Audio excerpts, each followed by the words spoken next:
Hello everyone, and welcome back to Midnight Horror. I know many of you use these videos to fall asleep, so before you drift off, I'd love it if you could leave a comment letting me know where you're listening from around the world. Also, don't forget to like and subscribe if you're enjoying the episodes. Story 1. Renting the old, quaint house for the summer felt like stepping into a different world.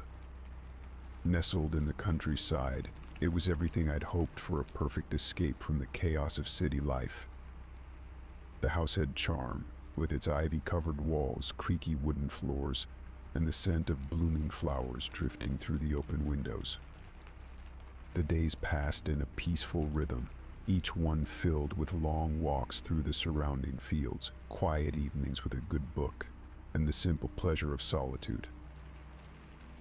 But as the days turned into weeks, I couldn't shake the feeling that there was something I was missing, something hidden just beneath the surface of this idyllic retreat. It wasn't long before I discovered it. I first noticed the door in the basement a few days after I moved in. I had been storing some of my things down there, organizing boxes in the dim light cast by a single bare bulb hanging from the ceiling. The basement was unfinished, with concrete walls and a damp, musty smell that clung to the air. It was the kind of place that felt like it had secrets, and it wasn't long before I found one. The door was small, almost hidden in the shadows at the far end of the basement. It was made of heavy wood, with an old-fashioned brass handle that gleamed faintly in the dim light. Curious, I reached out to open it, but the handle wouldn't turn. It was locked. When I asked the landlord about it the next day, he was curt. "That room is off limits," he said, his voice leaving no room for argument. "It's not part of the rental agreement. Just leave it alone." His response only fueled my curiosity. What could possibly be in that room? I couldn't stop thinking about it. Every time I went down to the basement, my eyes would drift toward the door, my mind spinning with possibilities. What was he hiding? One evening, while cleaning up after dinner, I found the key. It was tucked away in the back of a kitchen drawer, almost as if someone had hidden it there. The moment I saw it, I knew what it was for. The temptation was too strong to resist. My heart raced as I took the key down to the basement, the old stairs creaking underfoot. I hesitated in front of the door, the key cold in my hand. Part of me knew I should leave it alone, respect the landlord's wishes. But my curiosity won out in the end. I slid the key into the lock and turned it. The door opened with a soft click, revealing a room that was unlike anything else in the house. It was pristine, a stark contrast to the rest of the dusty basement. The air was cool and still, as if the room had been sealed off from the world for years. Everything was meticulously arranged: a small table with a chair, shelves lined with old books and trinkets, and a large cabinet against the far wall. But what caught my attention were the photographs. They were everywhere, covering the walls, the shelves, even the floor. Hundreds of them, all in black and white, neatly framed and arranged in rows. And they were all of me. A shiver ran down my spine as I stepped closer, my eyes scanning the images. They were taken from various angles: me walking in the garden, sitting on the porch, reading in the living room. Some were recent, others looked like they had been taken the moment I arrived. The more I looked, the more unsettled I became. Who had taken these? How had I not noticed someone watching me? My breath quickened as I realized that some of the photos were from inside the house. There were pictures of me cooking in the kitchen, lounging in the living room, even sitting at the desk in the study. The angles were strange, almost voyeuristic, as if the photographer had been hiding in the shadows, waiting for the perfect moment to capture me. I couldn't bear it any longer. I backed out of the room, slamming the door shut behind me. My hands were shaking as I locked it and hurried back upstairs, the key heavy in my pocket. I shoved it back into the drawer where I had found it, as if returning it to its hiding place could somehow erase what I had seen. That night I barely slept. Every creak of the house, every rustle of the wind outside set my nerves on edge. I kept expecting to hear footsteps in the hallway, the sound of someone sneaking through the house. But the night passed in silence, the house as still as ever. The next morning I tried to convince myself that it had all been a mistake, a misunderstanding. Perhaps the photos had been left by a previous tenant, someone who had an unusual hobby. Maybe the landlord didn't even know about them. But deep down I knew that wasn't true. When I finally worked up the courage to return to the basement, the door to the locked room was just as I had left it. I stood there for a long moment, my hand on the key, debating whether or not to go back inside. Part of me wanted to leave it alone, to pretend I had never found it, but I had to know. I opened the door, and my breath caught in my throat. The room was exactly the same, except for one horrifying detail. The photographs had been replaced.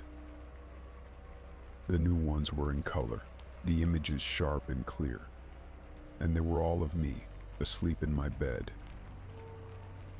My heart pounded in my chest as I looked at the photos, each one taken from a different angle, as if someone had been standing right next to me while I slept. The sheets were the same, the position of my body identical to how I remembered lying the night before. The realization hit me like a cold wave. Someone had been in my room while I slept. I stumbled back, nearly tripping over the threshold as I fled the room. The key slipped from my fingers, clattering to the floor, but I didn't care. I bolted up the stairs, my mind racing with fear. I had to get out of there. Within the hour, I had packed my things and was in my car, speeding away from the house as fast as I could. I didn't tell the landlord why I was leaving early, didn't even bother to ask for a refund. All I knew was that I couldn't stay there another night. As I drove away, I glanced in the rearview mirror, half expecting to see someone standing in the window, watching me leave. But the house remained still and silent, its secrets hidden behind its quaint exterior. I never found out who took those photos or why they were there. But the memory of that room and the feeling of being watched stayed with me long after I left. I learned a valuable lesson that some doors are better left locked. Story 2. At work, everything was routine. I'd been with the company for a few years, settling into the predictable rhythm of my daily tasks. My desk, nestled in a quiet corner of the office, had become a second home, with photos of family and a few plants to liven up the space. Never had any reason to feel uneasy there until the notes started appearing. It was a Monday morning when I found the first one. I arrived at my desk, set my coffee down, and opened my drawer to grab a pen. Inside was a small folded piece of paper. My name was scrawled on the front in neat handwriting. At first I thought it was a harmless joke, maybe a leftover from a team building exercise I'd forgotten about. But as I unfolded the note, a chill ran down my spine. The message inside was brief but unsettling. "I know what you did last summer." My mind raced. What could this mean? I hadn't done anything out of the ordinary the previous summer, no secrets, no scandals. Just a normal vacation with friends. I laughed it off, chalking it up to a prank by a coworker, with a strange sense of humor. I crumpled up the note and tossed it in the trash, determined to forget about it.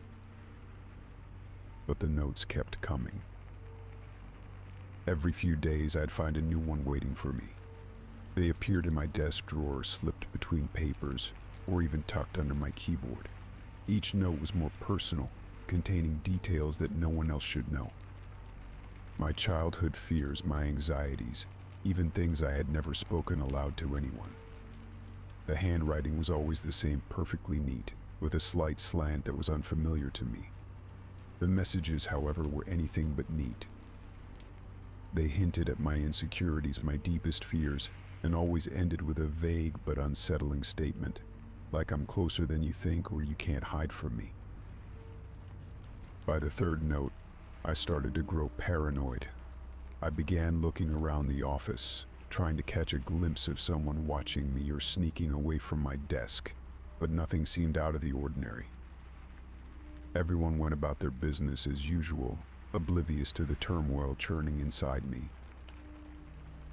I confided in a close friend at work, Sarah, hoping she might have some insight. She listened intently, her brow furrowed in concern. "Are you sure it's not just someone playing a prank on you?" she asked, trying to reassure me.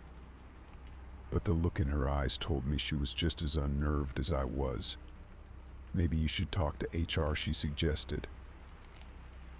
So I did. I went to HR feeling a bit foolish but needing to do something to regain control over the situation. The HR manager, a stern woman named Mrs. Dempsey, listened to my concerns with a stony expression. She assured me that they would look into it and asked if I had any idea who might be responsible. But I didn't. I had no enemies at work, no one who would go to such lengths to unnerve me. Days passed after my meeting with HR, and I heard nothing. No updates, no explanations. I began to feel like I was losing my grip on reality. Every time I opened my desk drawer, my heart would race, expecting another note. But for a while there were none. Just as I started to convince myself that it was over, that maybe HR had quietly dealt with the issue, the notes returned. This time they were worse. The messages were no longer just cryptic, they were disturbing. One note simply read, "I know you're scared," and another, "You're not safe here." The last straw came one Friday afternoon. It had been a long week, and I was exhausted. As I sat at my desk trying to focus on finishing a report, I opened my drawer to grab a file and found another note. My breath caught in my throat as I read it. "I'm watching you right now." The words sent a jolt of fear through me. I felt a sudden, intense pressure on my chest, like a weight pressing down. My hands trembled as I clutched the note, my mind racing. The room felt suffocating, and the air was thick with tension. I felt it, a gaze on me, heavy and invasive.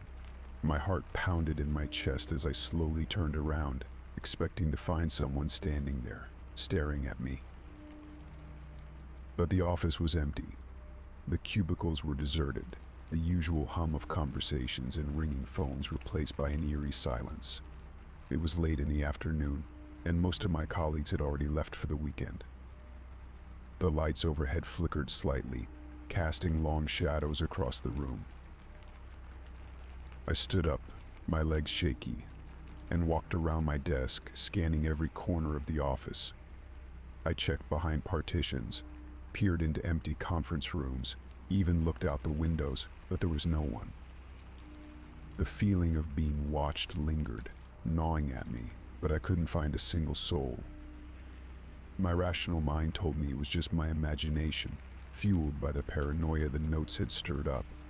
But a deeper, more primal part of me knew better. Unable to shake the fear, I gathered my things and left the office in a hurry. I didn't look back, afraid of what I might see or not see if I did.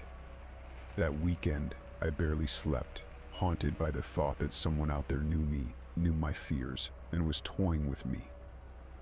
When Monday came, I dreaded returning to work.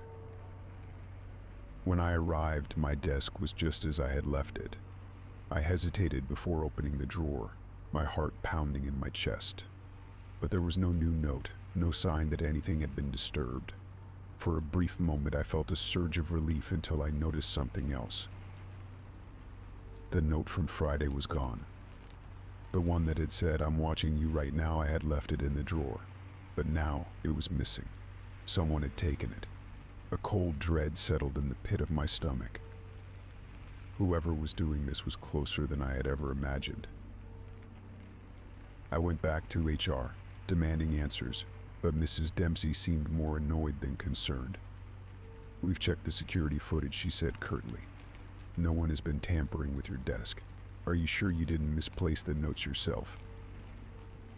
Her words stung, and I left the office feeling more alone than ever. The notes had stopped, but the fear remained. I could no longer concentrate at work, always feeling on edge, always looking over my shoulder.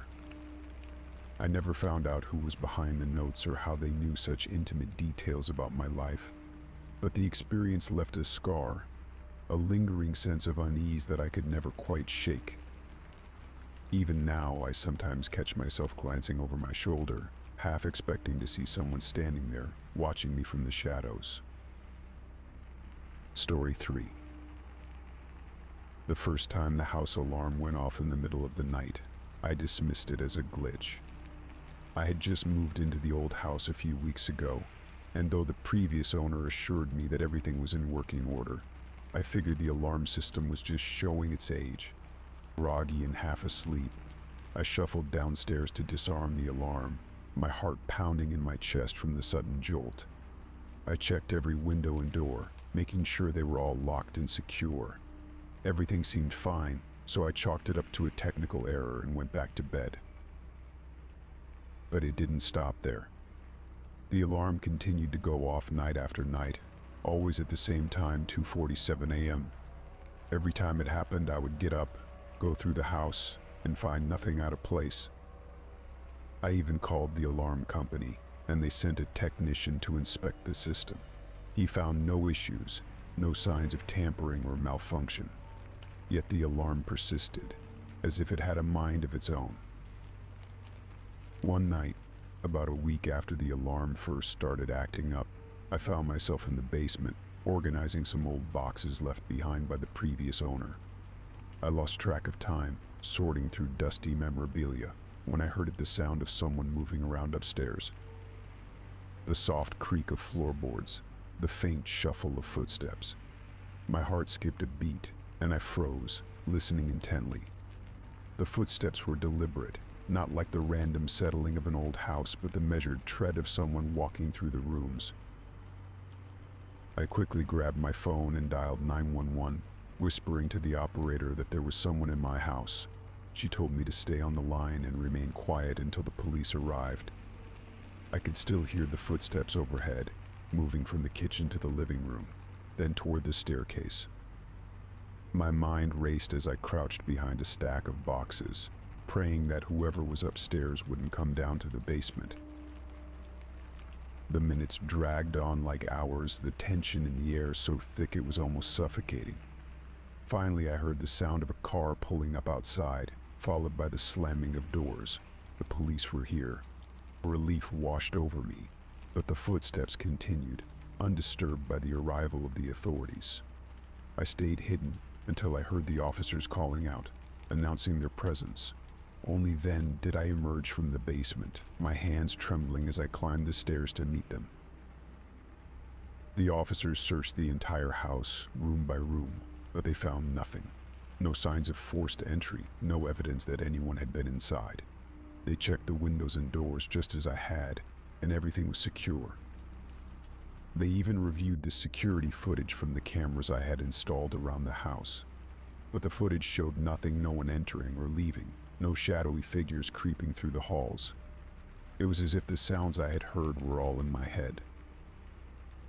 But I knew they weren't. I had heard those footsteps, felt the presence of someone or something moving through my home. The officers tried to reassure me, suggesting that perhaps it was just the house settling, or maybe an animal outside that I had mistaken for an intruder. But I could see the doubt in their eyes. They thought I was overreacting, that maybe I was just spooked from living alone in an unfamiliar place. After the police left, I tried to shake off the unease, telling myself that maybe they were right.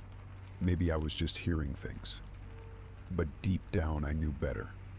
There was something wrong with the house, something I couldn't explain.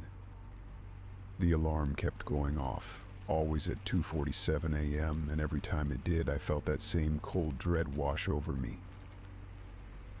A few nights later, I decided to stay up and watch the security footage in real time, determined to catch whatever was triggering the alarm. I sat in front of the monitor, the house dark and silent around me, the only light coming from the screen. 2:47 a.m. came and went, and for a moment I thought maybe the disturbances had stopped. But then, the alarm blared, shattering the silence.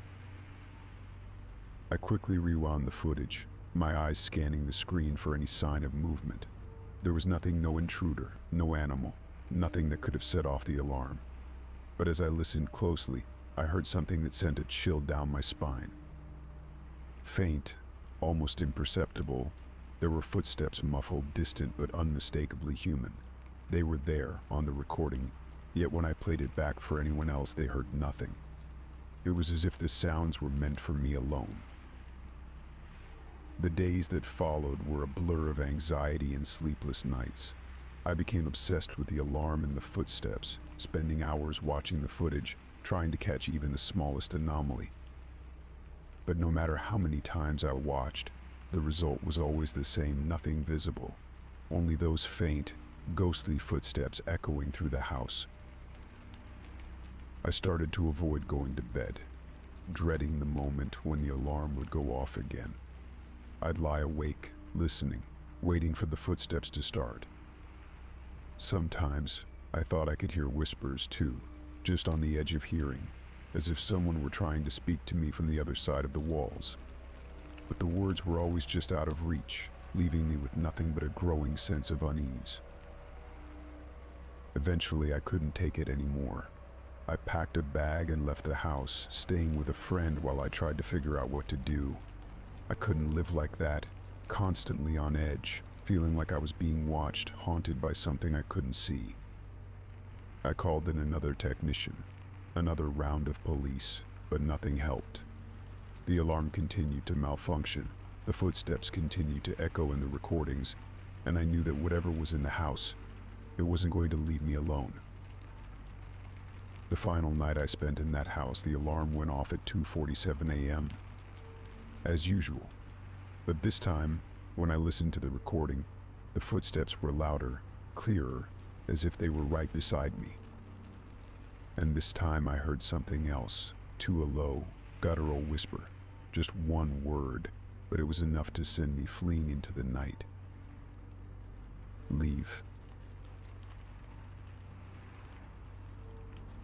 Story 4. It had been an ordinary night out with friends, dinner at our favorite restaurant followed by drinks at a local bar. The laughter, the stories, the easy camaraderie, all of it had made the evening one of those perfect nights that left you smiling long after it was over. But that happiness shattered the moment I reached for my wallet the next morning and found it missing. At first I thought I had simply misplaced it. I retraced my steps, searching through my apartment, checking every pocket, every corner, every possible place it could have fallen. I even called the restaurant and the bar, hoping that someone had found it and turned it in. But it was nowhere to be found.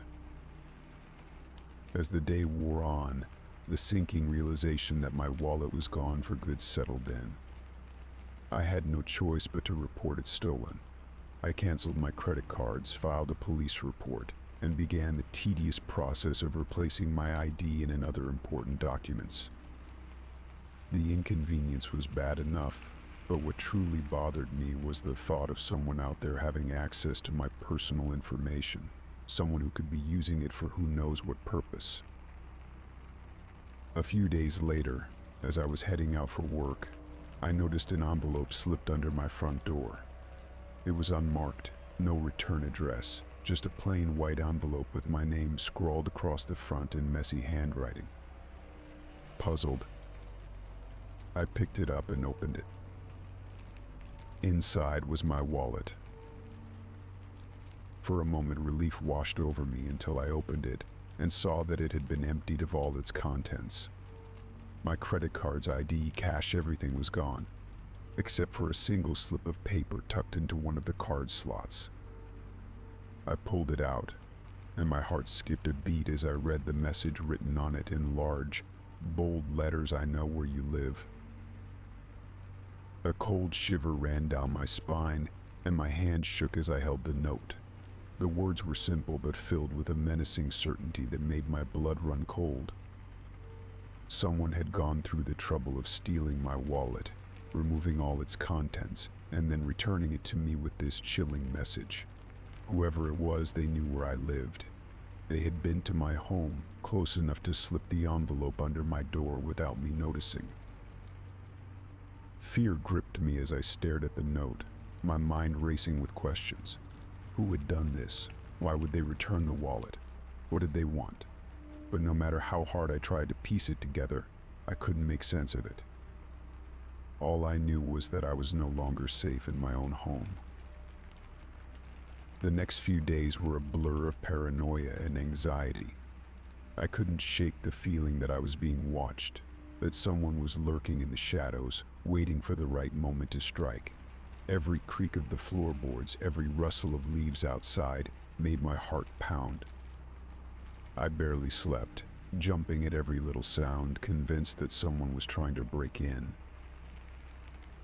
I decided to take action. The first thing I did was change the locks on my door. The idea that someone might have a key to my apartment filled me with dread, so I had a locksmith come out immediately. I watched as he installed the new locks, double-checking to make sure everything was secure, but even that didn't fully ease my fears. Next, I moved some of my belongings to a friend's place.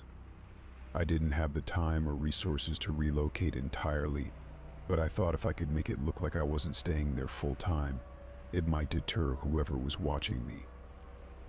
I packed up some clothes, important documents, and anything of value, and spent a few nights crashing on my friend's couch. But the fear followed me. I couldn't escape the feeling that I was being watched, even when I was away from home. I also installed a security system with cameras, motion detectors, and alarms. The company assured me that my apartment was now one of the safest in the city, but I couldn't shake the feeling of unease. Every time I entered my apartment, I checked the footage from the cameras, hoping to catch a glimpse of whoever had left that note. But nothing ever showed up. It was as if the person had simply vanished, leaving me in a state of perpetual dread. The days turned into weeks, and gradually the intensity of my fear began to subside, though it never completely disappeared. I started to regain some sense of normalcy, though I remained hyper-vigilant. I avoided going out late at night, kept my curtains drawn, and checked the locks multiple times before going to bed. But the memory of that note haunted me, a constant reminder that someone out there had invaded my life in the most personal way possible. I became obsessed with trying to figure out who had done it. I went over every detail of that night out with friends, trying to remember if anyone had been acting strangely or if I had seen anyone following me. But nothing stood out. I even considered the possibility that it was some kind of sick joke, but the note didn't feel like a prank, it felt like a threat, one that I couldn't ignore. Months passed, and while the fear no longer consumed me, it had left its mark. I was more cautious, more aware of my surroundings, and less trusting of others. The feeling of being watched never completely left me, lurking in the back of my mind like a shadow. I knew I had to move on, but part of me would always be looking over my shoulder, wondering if that anonymous threat would ever come to pass. In the end, I never found out who took my wallet or why they returned it with that ominous note. The mystery remained unsolved, a lingering question with no answer. But the experience changed me. It made me realize how vulnerable we can be, how easily our sense of security can be shattered by a single, anonymous act. And it taught me to be more careful, to never take my safety for granted, because once you've been marked, the fear of what might happen next never truly goes away. Story 5. The first text came on an ordinary Thursday afternoon. I was sitting at my desk finishing up some emails when my phone buzzed. I glanced at the screen and saw a message from an unknown number. I almost ignored it, thinking it was another spam message, but something made me pause. I opened it, expecting the usual nonsense, but what I read made my skin crawl. Nice blue shirt today. You look good in that color. I frowned, looking down at my blue shirt. It wasn't an unusual outfit choice, and it could have been a coincidence, but something about the message felt off. How did this person know what I was wearing? I looked around the office, trying to spot anyone acting suspicious, but everyone was engrossed in their work. I dismissed it as a weird prank and went back to my tasks. But the messages didn't stop. Over the next few days, more texts came in, each one more unsettling than the last. They detailed my routines, places I'd been, and even conversations I'd had. One morning I received a text that read, "Did you enjoy your coffee at the corner cafe? The barista gave you an extra shot. Didn't she? I had indeed stopped at the cafe that morning, and the barista had given me an extra shot of espresso." My heart raced as I reread the message. How did they know that? I hadn't told anyone. At first, I tried to brush it off as a prank. Maybe a friend was playing a joke on me, or perhaps it was someone in the office who'd seen me at the cafe. But as the days passed, the messages grew more specific, more personal. They started predicting things that would happen to me, minor accidents, small misfortunes that, while not life-threatening, were certainly unsettling. One day, as I was leaving for work, I received a text, "Be careful on your way out. You might trip on the last step." I paused at the door, my hand hovering over the handle. The last step of the staircase had always been a bit tricky, but I'd never tripped on it before. I shook my head, telling myself I was being paranoid. But as I descended the stairs, I hesitated at the last step, and in my hesitation I lost my balance. I stumbled, catching myself on the banister just in time. My heart pounded in my chest as I reached the bottom, the words of the text echoing in my mind. I decided to take action. I tried tracing the number, but every attempt led to a dead end. It was as if the number didn't exist, a ghost in the system. I reported the text to the police, but without any real threat, they couldn't do much. They suggested I change my number, but I hesitated. Part of me wanted to know who was behind this. The idea that someone was watching me, knowing so much about my life, was terrifying, but I also needed answers. The text continued, each one a reminder that someone was out there, observing me. "You're running late today. Maybe skip the coffee and catch the earlier train." The text predicted delays, weather changes, and even the arrival of a package I hadn't been expecting. I started feeling like I was losing my grip on reality. How could someone know so much? How could they predict these things with such accuracy? I began to withdraw, avoiding my usual routines, hoping to throw off whoever was watching me. I changed my commute, stopped going to my favorite spots, even started taking different routes home. But the texts followed me, commenting on my new routines, almost as if they were taunting me for trying to escape. "Nice try with a detour, but I still see you." Sleep became elusive. Every time my phone buzzed, my heart would race, and I'd dread what I might read. The constant anxiety wore me down, and I found myself jumping at shadows, seeing threats where there were none. I even considered leaving town for a while, but I couldn't shake the feeling that whoever was sending the text would still find me, no matter where I went. Then, just as abruptly as they had started, the text stopped. I noticed it one day when I realized that I hadn't received a message in over 24 hours. At first, I felt a sense of relief, thinking that maybe finally it was over. But the relief was short-lived, replaced by a gnawing sense of unease. Why had they stopped? Had they moved on to someone else, or was this part of some larger plan? The days turned into weeks, and still there were no more texts. I began to relax, though the memory of those weeks of torment lingered. The silence, however, was almost worse than the texts themselves. I found myself constantly on edge, waiting for the next message, the next sign that someone was still watching, but nothing came. As the weeks passed, I tried to return to my normal life, but the knowledge that someone had known so much about me, had predicted so many of my movements, weighed heavily on me. I became more cautious, more guarded, not just with my routines, but with the people around me. The experience had shaken me to my core, leaving a scar that time would never fully heal. One night, months later, I was sitting alone in my apartment, the memory of the texts a distant, but ever-present, shadow in my mind. My phone buzzed on the table, and I froze, my breath catching in my throat. I stared at the screen, the familiar anxiety flooding back in an instant. But when I picked it up, it was just a notification from a friend, nothing more. I let out a shaky breath, trying to calm my racing heart. But as I set the phone down, a single thought lingered, chilling me to the bone. Somewhere out there, someone still knew too much about me. Story 6. When I first moved into my new neighborhood, I was thrilled. The tree-lined streets, well-kept lawns, and friendly faces made it feel like the perfect place to start fresh. My small house at the end of the cul-de-sac felt cozy and inviting, and I quickly settled into a comfortable routine.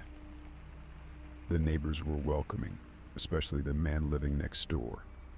He introduced himself as Alan, a middle-aged man with a warm smile and a seemingly genuine interest in helping me get acclimated to the area. At first, I appreciated Alan's friendliness. He offered to help with my yard work, invited me over for coffee, and provided recommendations for local services. It was nice to have someone so willing to lend a hand, especially when you're new to a place. We'd chat occasionally over the fence, and he always seemed eager to learn more about me, where I worked, my hobbies, and even my family background. I found his interest a bit excessive, but I dismissed it as harmless neighborly curiosity. However, as the weeks passed, Alan's behavior began to shift from friendly to unsettling. He started asking increasingly personal questions. He wanted to know the details of my work schedule, the names of my friends, and even why I wasn't dating anyone. His questions were intrusive, and I began to feel uncomfortable with how much he wanted to know about my life. There was something about the way he asked, an intensity in his eyes that made me uneasy. I tried to distance myself, making excuses when he invited me over or tried to engage in long conversations, but Alan was persistent. He always seemed to be outside when I left for work or returned home, waving and calling out to me as if he were watching for my comings and goings. The feeling that he was always there, always watching, became harder to shake. Then one day I found something that made my blood run cold. It was a Sunday morning, and I was tidying up my front porch, arranging the flower pots that lined the steps. As I bent down to move one of the pots, something metallic caught my eye. Hidden behind the leaves was a small black object. I picked it up, and my heart skipped a beat when I realized what it was: a camera. A tiny, discreet camera, positioned perfectly to capture everything happening at my front door. My hands trembled as I held the camera, a sickening feeling of violation washing over me. Someone had been watching me, recording my every move as I entered and left my home. The sense of safety I had once felt in my own space was shattered in an instant. I didn't want to believe it, but the more I thought about it, the more it made sense. Alan's odd behavior, his obsession with my routine, it all pointed to him. But why? What was he hoping to gain by invading my privacy like this? The questions swirled in my mind, each one more disturbing than the last. With a deep breath, I decided I couldn't ignore it. I needed answers. I marched over to Alan's house, camera in hand, and knocked on the door. When he opened it, his expression shifted from surprise to something else, something I couldn't quite place. "I found this," I said, holding up the camera. It was hidden behind a flower pot on my porch. "Care to explain?" For a moment, Alan's face was blank, as if he was processing the situation. Then, he let out a nervous laugh. "Oh, that? It's just for security purposes. You can never be too careful these days, right?" I stared at him, disbelief and anger boiling inside me. "Security purposes? You've been spying on me? That's not normal, Alan. That's not okay." Alan's smile faltered, and his eyes took on a pleading look. "I didn't mean to upset you. I was just trying to look out for you. You're new here, and I thought it would be good to keep an eye on things. You know, in case anything happened." His words did little to ease my anger. If anything, they only made me feel more uneasy. This wasn't about security, this was about control. He wanted to know everything about me, to monitor my every move, and that was something I couldn't tolerate. "I'm not comfortable with this," I said firmly. "You had no right to put a camera on my property without my consent. I want you to remove any other cameras you might have placed and leave me alone. Do you understand?" Alan's face darkened, and for a split second, I saw a flicker of something cold in his eyes. But then he nodded, his expression softening back into that friendly, almost apologetic demeanor. "Of course, I'm sorry. I'll remove the camera. It won't happen again." I didn't trust him. There was something about his quick change in demeanor that felt disingenuous, like he was just telling me what I wanted to hear. But I had made my point, and I hoped that would be the end of it. Over the next few days, I kept a close eye on my surroundings, wary of any further invasions of my privacy. Alan stayed out of sight, and I didn't see him lurking around as he used to. But the sense of unease didn't fade. I couldn't shake the feeling that I was being watched, even when there was no one around. That's when I decided it was time to move. The thought of staying in a place where someone had violated my privacy so blatantly was too much to bear. I found a new apartment across town and packed my things as quickly as I could. As I drove away from that house for the last time, I felt a mixture of relief and lingering fear. Moving was the right choice, but the experience had left a lasting mark. The idea that someone had been watching me so closely, so obsessively, was haunting. Even in my new home, far from Alan's prying eyes, I found myself constantly checking the windows, scanning for hidden cameras, and feeling a chill whenever I thought I saw a shadow move outside. Alan was just a neighbor, a man who had seemed friendly and harmless at first. But beneath that facade was something darker, something that made me question everyone around me, wondering what secrets they might be hiding behind their smiles. Story 7. It started innocently enough, just a small annoyance that I shrugged off without much thought. My phone would ring late at night, always from an unknown number. At first I assumed it was some telemarketer who had managed to slip through my call filters, or perhaps someone dialing the wrong number. When I answered, there was nothing but silence on the other end. I would wait a few seconds, say hello a couple of times, and then hang up when no one responded. It was strange, but I didn't think much of it. The calls persisted, always at odd hours. They came just as I was settling into bed, my eyes heavy with sleep. It wasn't every night, but often enough that I began to dread the sound of my phone ringing. Each time, the same routine played out. My phone would light up, I would answer, and there would be nothing but silence on the other end. After a week of this, I decided to trace the number. I figured it couldn't hurt to know who or what was behind these calls. I used one of those online services that claimed to trace unknown numbers, but when the results came back, they showed nothing. No name, no address, not even a location. It was as if the number didn't exist. That should have been my first clue that something was wrong, but I dismissed it as just another glitch in the system. The next night, the calls continued, but something had changed. Instead of the usual silence, I started hearing strange noises like breathing or faint whispers just before the line went dead. The first time it happened, I felt a chill run down my spine. The breathing was slow, deliberate, like someone was listening closely, waiting for something. I pulled the phone away from my ear, staring at the screen as if it would somehow reveal the identity of the caller. But it was just the same unknown number. I couldn't shake the feeling that someone was watching me, even though I was alone in my apartment. I began to